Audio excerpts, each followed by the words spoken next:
جنگ کا آغاز۔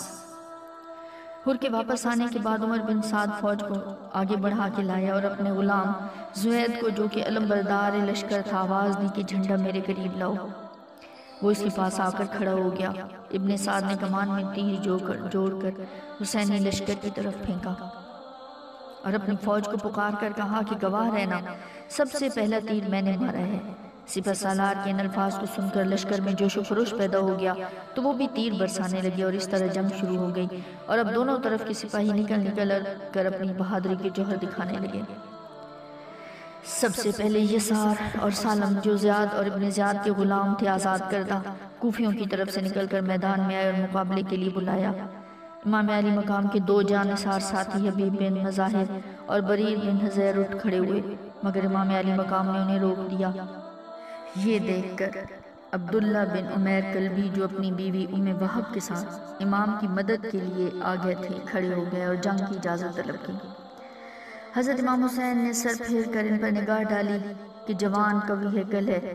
فرمایا کہ اگر تمہارا دل چاہتا ہے تو جاؤ۔ یہ تنہا دونوں کے مقابل ہو گئے۔ انہوں نے پوچھا تم کون ہو؟ عبداللہ نے اپنا نام نسب بیان کیا۔ انہوں نے کہا ہم تمہیں نہیں جانتے، ہمارے مقابلے میں ظہیر بن قیس، حبیب بن مظاہر یا بریر بن حضیر کو آنا چاہیے۔ یسار اس وقت سالم سے آگے بڑھا ہوا تھا۔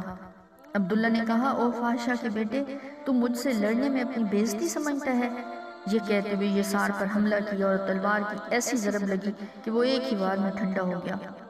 سالم نے ایک دم جھپٹ کر حملہ کر دیا، مگر عبداللہ نے اس کے وار کو اپنے ہاتھ پر روکا۔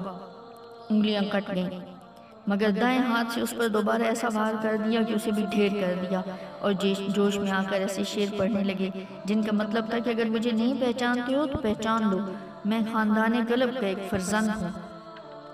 میرے حسب نسب کے لیے اتنا کافی ہے کہ قبیلہ علیم میرا گھرانہ ہے۔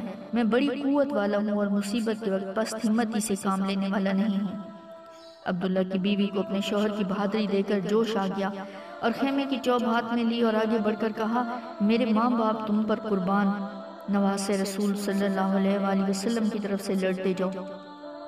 وہ اپنی بیوی کے پاس آئے اور چاہا کہ انہیں خیمے میں لے جائیں، مگر وہ ماننے والی نہیں تھی۔ عبداللہ کے ایک ہاتھ میں تلوار تھی جس میں سے دشمن کا خون ٹپک رہا تھا، اور دوسرے ہاتھ کی انگلیاں کٹ گئی تھیں جن سے لہو بہہ رہا تھا۔ پھر بھی انہوں نے پوری قوت سے اپنی بیوی کو واپس کرنا چاہا، مگر جوش میں بھری ہوئی اس نئی نویلی دلہن نے، جن کی شادی کو 15 یا 17 دن ہوئے تھے، اپنے ہاتھ عبداللہ سے چھڑا لی اور کہا میں تمہارا ساتھ ہرگز نہیں چھوڑوں گی، تمہارے ساتھ میں بھی جان دوں گی۔ امام علی مقام نے آواز دی خدا تعالیٰ تم دونوں کو اہل بیت رسالت کی طرف سے جزائے خیر عطا فرمائے۔ بی بی تم واپس آ جاؤ کہ عورتوں پر قتال واجب نہیں۔ امام علی مقام کا حکم سن کر وہ واپس آ گئی۔ وہب بکھرے ہوئے شیر کی طرح میدان میں اترا۔ یزیدی فوج میں کھلبلی مچ گئی۔ وہب کی ہیبت اس قدر تھی کہ یزیدی گھبرا کر بولے اے حسین تو ہمارے مقابلے میں خود کیوں نہیں اترتا؟ حسین کے سچے غلام نے کہا سنو کوفیو، میں حسین کا سچا غلام ہوں، میرے ہوتے ہوئے میرے آقا تمہارے سامنے کیوں آئیں؟ تم میرا مقابلہ نہیں کر سکتے تو ان کا کیا کرو گے؟